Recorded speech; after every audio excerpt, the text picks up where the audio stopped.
ఇకో Tejas world class electric bike అతి తక్కువ ధరలోనే.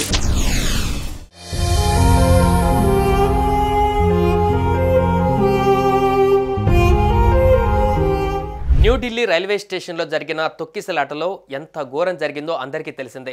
అయితే అదే రైల్వే స్టేషన్లో అక్కడే డ్యూటీ చేస్తున్న ఓ మహిళా కానిస్టేబుల్ ఓ కన్నతల్లిగా తన బిడ్డను రక్షించుకోవడానికి తను పడుతున్న పాటలు అక్కడ అందరినీ కలిచివేసింది.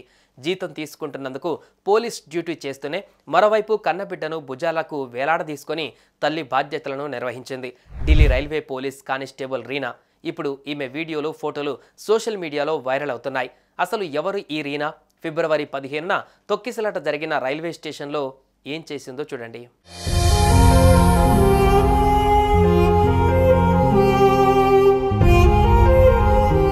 ఫిబ్రవరి 15న ఢిల్లీ రైల్వే స్టేషన్ ప్రయాణికులతో కిక్కిరిసిపోయింది.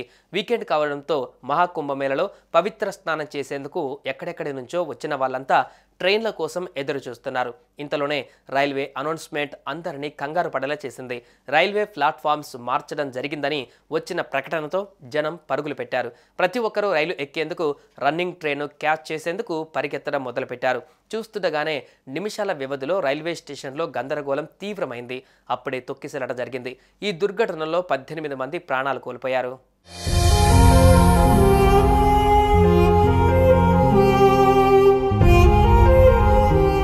ఇక అదే సమయంలో ఆర్పీఎఫ్ కానిస్టేబుల్ రీనా తన ఏడాది బిడ్డను ఎత్తుకొని విధులు నిర్వర్తిస్తున్న వీడియో సోషల్ మీడియాలో వైరల్గా మారింది.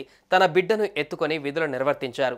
ఆమె లాఠీని చేతిలో పట్టుకొని ప్లాట్ఫామ్పై నడుస్తున్న దృశ్యాలు వైరల్ అయ్యాయి. ఒక వ్యక్తి పట్టాలపై ఉన్న రైలుకు ఆనుకొని కూల్ డ్రింక్ తాగుతుండగా ఆమె అతనిని హెచ్చరించి పక్కకు రమ్మని చెప్పారు. ఆ తర్వాత లాఠీని పట్టుకొని ప్లాట్ఫామ్పై నడుస్తూ కనిపించారు. చిన్నారిని ఎత్తుకొని విధులు నిర్వహిస్తున్న రీనాపై నెటిజన్లు ప్రశంసలు కురిపిస్తున్నారు. సుమన్ టీవీలో మీ పర్సనల్ అండ్ బిజినెస్ ప్రమోషన్స్ కోసం కింది నెంబర్కి కాంటాక్ట్ చేయండి.